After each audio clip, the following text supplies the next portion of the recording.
नमस्कार दोस्तों, स्वागत है आपका अपने चैनल विधि जोशी एकेडमी में। These classes are very very important for your prelims and very very important for your mains. और हम कर रहे हैं Indian contract act and let's start. Let's start the class.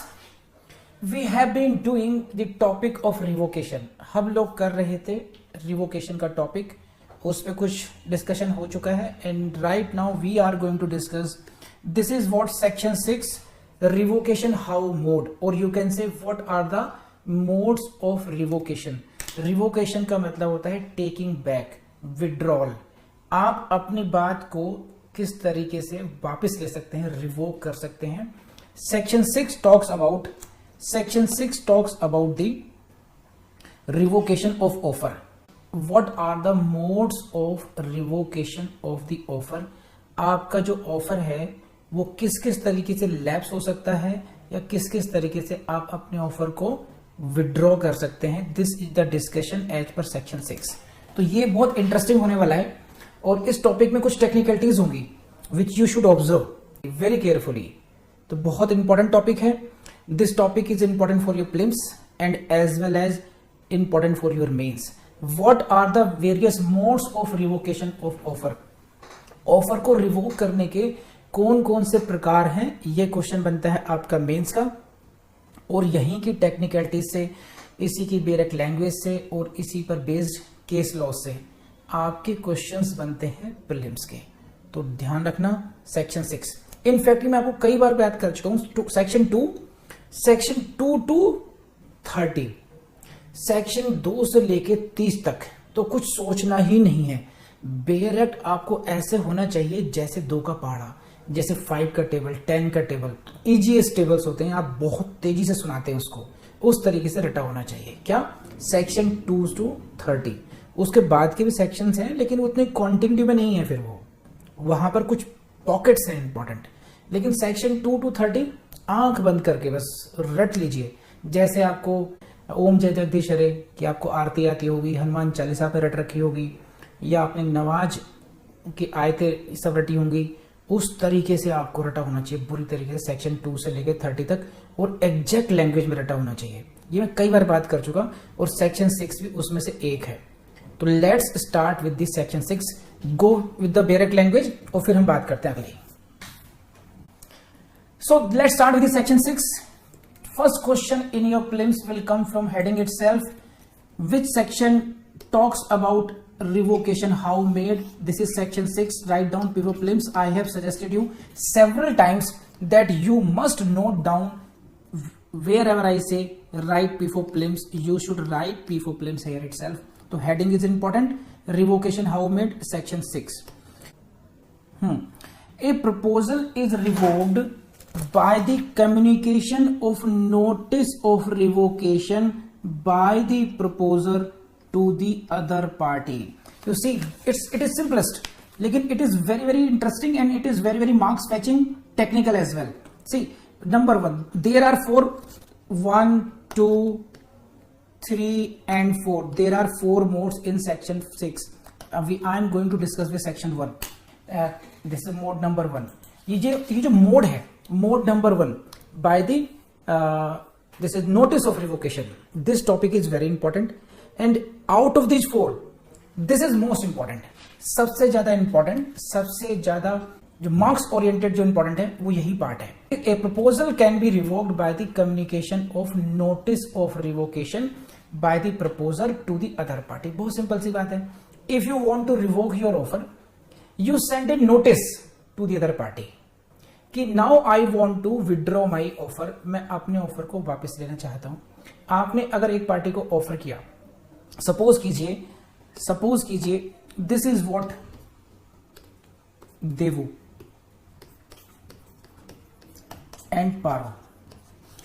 Daewoo has proposed Paro for the marriage. Paro को marriage proposal भेजा है देवू ने।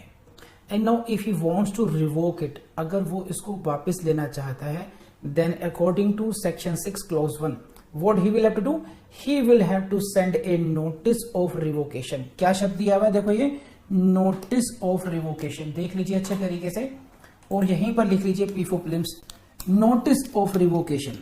लेकिन कौन भेजेगा इस नोटिस को? by the proposer and to the other party. It means what? It means what?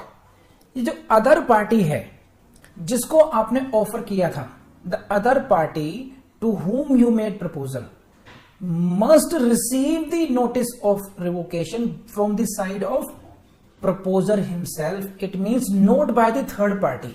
ये जो लाइन है by the proposer, ये है सारे झगड़े की जड़. by the proposer, not by any third party. Third party किसी अन्य व्यक्ति से पता नहीं चलना चाहिए. If you want to revoke your offer, you will have to inform yourself to the other party. Otherwise, your offer will not be considered as revoked and it can be accepted by the other party. Please let me know आपको छोटी सी बात समझ में नहीं आई, and then we will study some case laws over this. So, in this case, to be effective, notice of revocation has to be communicated by the proposer or his agent and not by anybody else. This is very important, and on this basis you have to differentiate between the English law and the Indian law.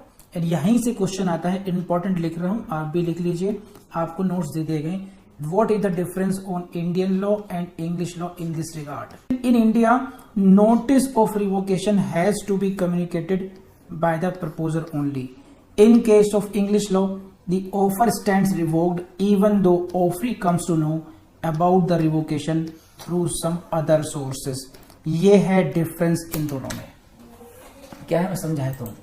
This is the difference between the Indian law and the English law. What is the difference? Difference is that in case of India, if you want to revoke your offer, offerer, that is the proposer himself or his agent, will have to inform the offeree.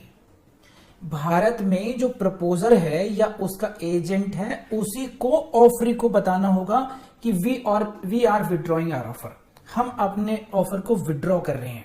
अगर मैंने उदाहरण लिया यहां पर देवू और पारो का, it means देवू को खुद बताना होगा पारो को कि मैं अपना विवाह प्रस्ताव वापस ले रहा हूं, या उसका एजेंट बताएगा पारो को कि मैं I am so and so agent of the Daewoo and now hereby inform you that we are withdrawing our proposal. So there is the limitations in Indian law, but in case of English law ऐसा नहीं है. वहां पर अगर आपका offer का withdrawal के बारे में किसी अन्य पार्टी के द्वारा थ्रू एनी अदर सोर्स पता चलता है, even in that case offer stands revoked. और यहां से अगर क्वेश्चन आया, I am repeating, if you see any question in your prelims, 99% chance है कि आपको इसी पॉइंट से क्वेश्चन मिलेंगे. ऑप्शन ए होगा Indian law on the basis of Indian law, and option B होगा on the basis of English law. Indian law भी होगा उसमें, इंग्लिश लॉ का ऑप्शन भी होगा. Then you will have to see which is the correct one, and naturally correct one for India will be Indian law section 6 clause 1.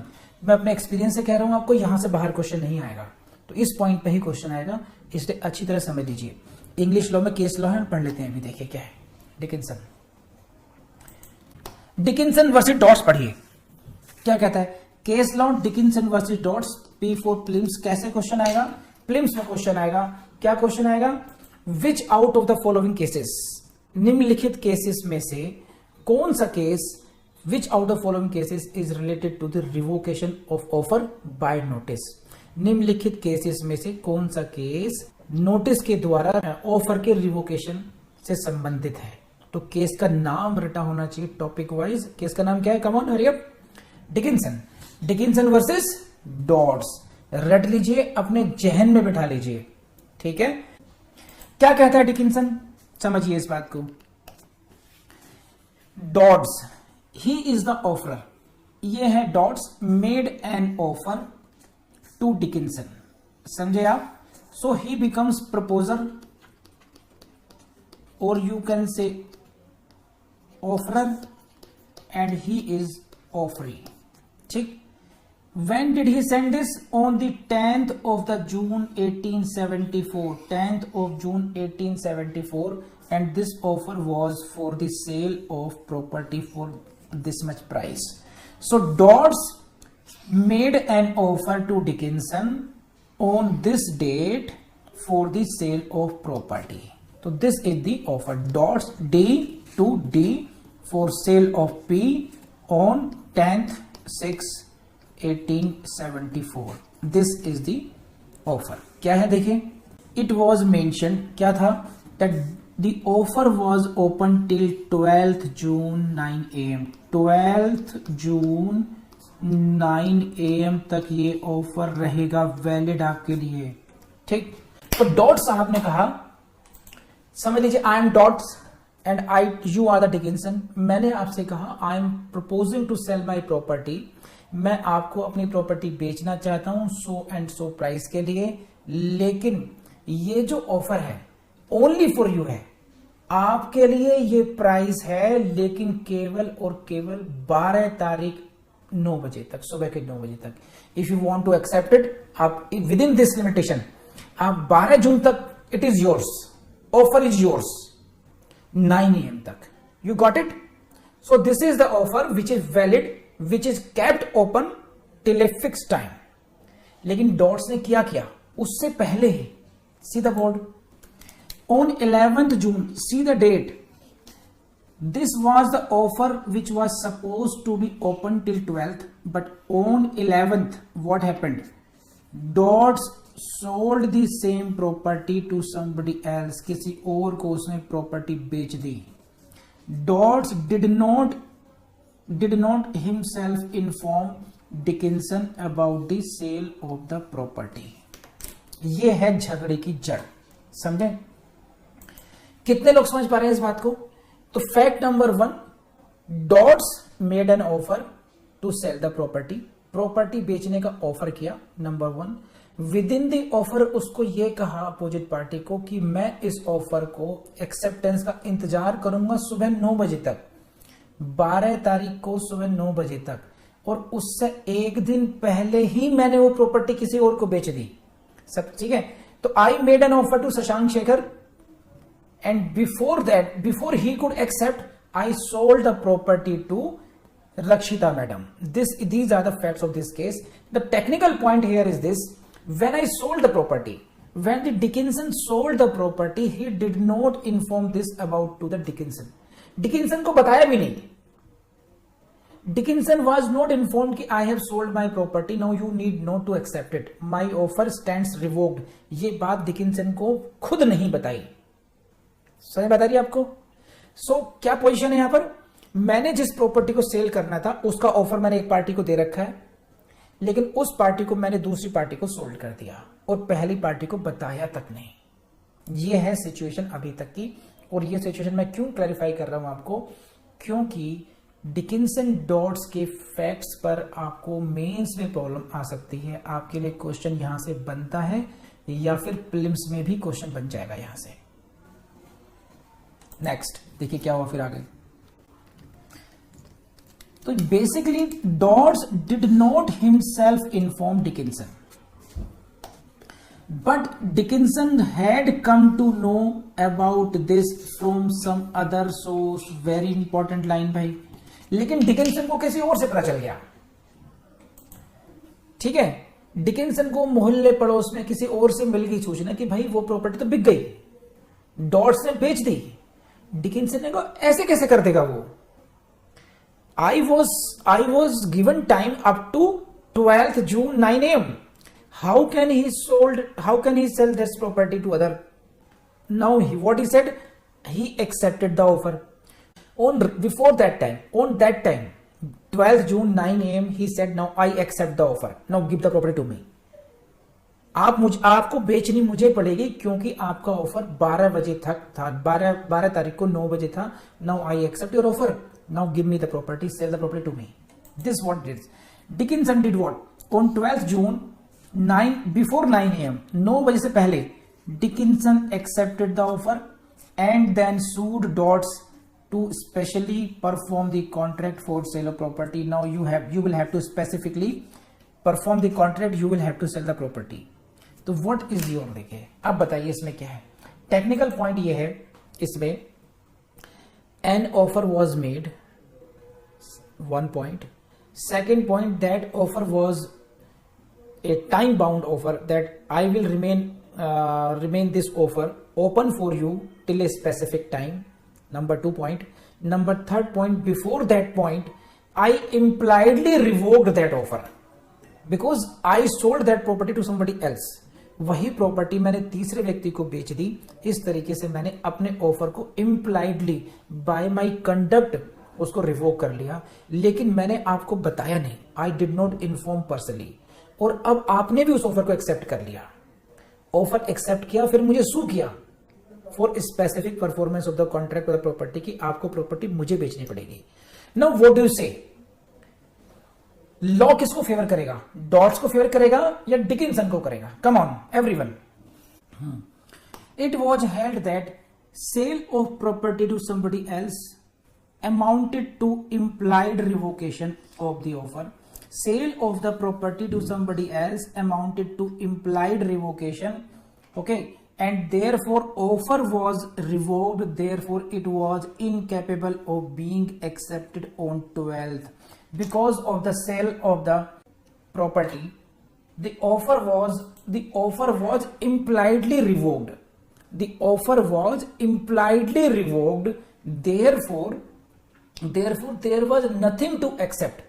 So contract तो हुआ ही नहीं इस केस में, therefore there is no question of breach of contract. Why? Because as the offer was revoked you could not accept it, number one. If there was no acceptance how can there be a contract? If there was no contract how can there be a breach of contract? And the question of specific performance of the same doesn't arise in this case. तो this was the English law. यहां पर point ये है कि जो revocation की information है, जो रिवोकेशन की इंफॉर्मेशन है, that did not come from the side of the offerer but it came from the other side. यहां से चला पता, देखिए ये इंपॉर्टेंट पॉइंट है। डिकिंसन में, Dickinson had come to know about this act from some other source according to, had he been in India. अगर India में ऐसा होता तो ये ऑफर रिवोकेशन का मामला नहीं बनता था according to the Indian law. क्या था यहां पर? इंडियन लॉ ये कहता है the notice of the revocation should be given by the proposer, it should be given by the proposer to the offer and it should not be by anybody else. किसी और के बात से नहीं होना चाहिए, ये प्रपोजर से ही नोटिस मिलना चाहिए। इसी बात से क्वेश्चन आएगा। प्लीज लेट मी नो आपके पास समझ में आई नहीं आई। Come on hurry up. ये पॉइंट फिनिश हुआ, आगे मूव करेंगे। So this case is an authority for the rule that the revocation of the offer was valid even though the fact of the sale of the property to somebody else was communicated to Dickinson by somebody other than the Dodds or his authorized agent. The fact of the property, जो repeat कर रहा हूं उसको मैं, the fact of the sale के was communicated to Dickinson by somebody other than the Dodds or his authorized agent. इसकी वजह से even then the revocation was held to be valid. इसके बावजूद भी offer was held to be valid.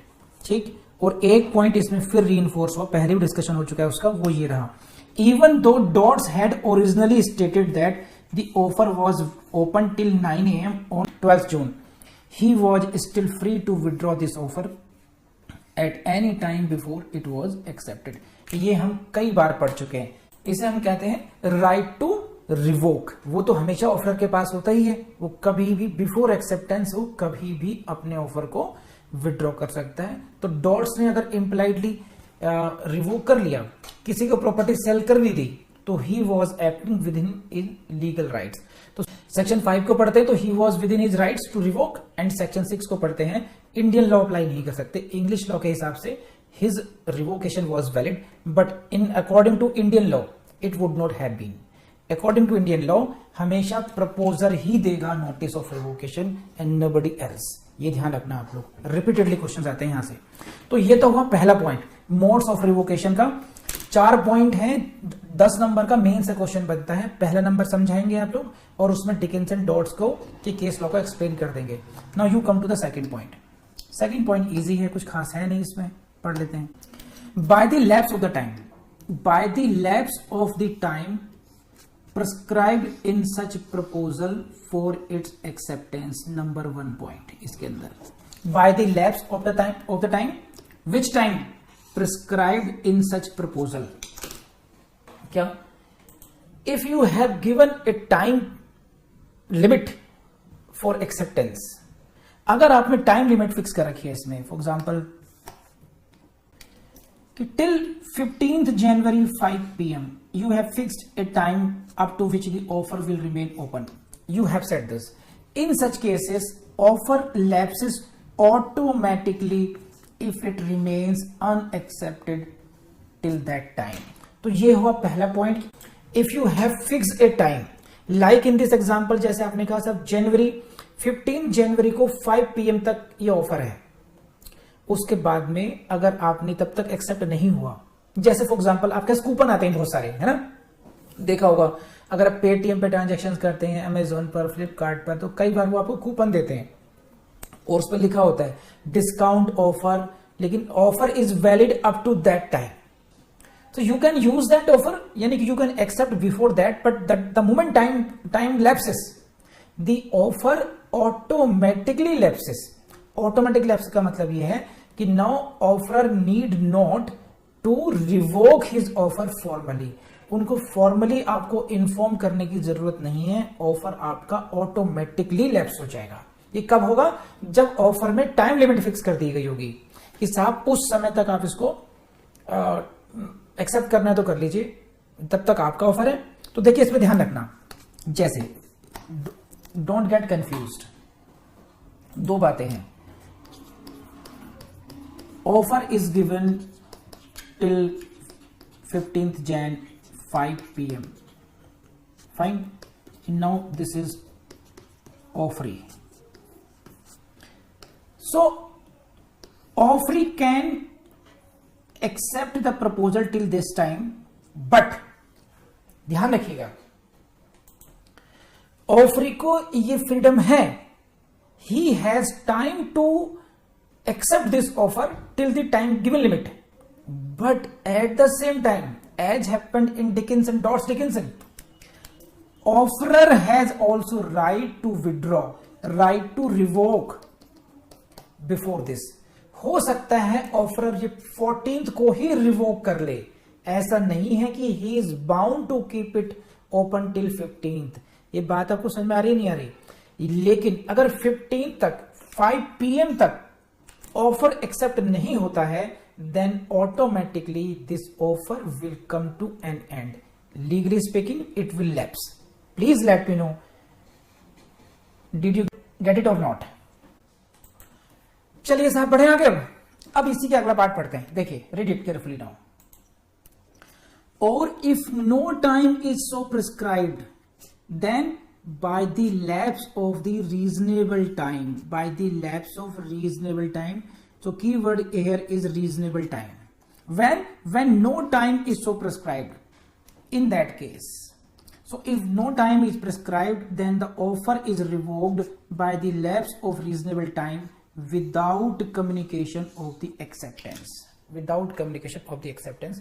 So there are two situations. Number one situation can be when the time is prescribed, in that case offer will automatically lapse after that time. But in case you did not prescribe any time period for that, then the rule adopted will be of reasonable time. After the lapse of reasonable time, your offer will lapse. And in that case, I suppose there is a case law of, is there any case law? Yes. Ramsgate Victoria Hotel. Ramsgate Victoria Hotel versus Montefiore. Please go to the case law.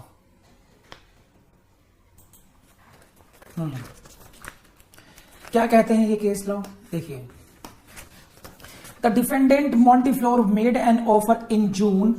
See the word. He made an offer in June to purchase shares in the plaintiff company. Plaintiff company में share purchase करने के लिए he made an offer in the month of June, and this offer was accepted by the plaintiff company in November. So offer was made in June and it was accepted in June. जून में offer and November में acceptance हुई। This is the defendant contended that his offer has lapsed and he was not bound to take the shares. It was held that offer had lapsed and the same had not been accepted within a reasonable time. इसमें यही झगड़ा था, मैंने पढ़वा दिया आपके लिए, अब मैं समझा देता हूँ। इस केस में जो मोंटी साहब हैं, मोंटी फ्लोर है इनका नाम, इन्होंने क्या किया, इन्होंने कहा कि मैं शेयर खरीदूंगा। I am interested in purchasing shares of your company, मुझे आपकी कंपनी में शेयर्स खरीदने हैं, ठीक है। उसके लिए मैंने आपको ऑफर दिया जून में, लेकिन कंपनी ने उसको उसके ऑफर को एक्सेप्ट करने में बहुत टाइम लगा दिया, एक तरीके 5 मंथ्स हो गए। After 5 months they accepted his offer और कहा कि भाई अब शेयर्स के पैसे दो। मोंटी फ्लोर ने कहा कि no, my offer has lapsed because of the lapse of time, आपने बहुत ज्यादा टाइम लगा दिया। Though I did not revoke it formally, मैंने अपने ऑफर को रिवोक नहीं किया था formally, but even though there was a considerable time, reasonable time has gone, therefore my offer has lapsed and there was no contract, and the contention of the Monty Floor was accepted in this case. It was held that offer had lapsed, offer lapse हो चुका था। क्यों lapse हो चुका था? Because it was not accepted within reasonable time, क्योंकि इसको युक्त समय सीमा के अंतर्गत स्वीकार नहीं किया गया था, इसलिए ये ऑफर लैप्स हो गया। बोलो हाँ है ना, कर लेंगे। मुझे पूरी उम्मीद है कि वीडियो आपको पसंद आया होगा, आई नो दिस। लेकिन क्वेश्चन ये है कि क्या आप मेंटली प्रिपेयर्ड हो जज बनने के लिए? अपने से पूछना बस कि क्यों आप इर्रेगुलर हो जाते हो। आपकी हेल्प भगवान भी तभी करेगा जब आप खुद अपनी हेल्प करना चाहेंगे। तो बस लगातार पढ़ते रहिए, कंसिस्टेंसी से पढ़ते रहिए, बस यकीन मानो आप 100% एक दिन जज बनोगे। यू कैन बिकम जज, बस आपको लगातार पढ़ना है, ठीक है। थैंक यू, अलविदा, और अब मिलेंगे नेक्स्ट वीडियो में जल्दी से ही। अभी शुरू करो दूसरा वीडियो, ज्यादा आलस्य नहीं करना हमने।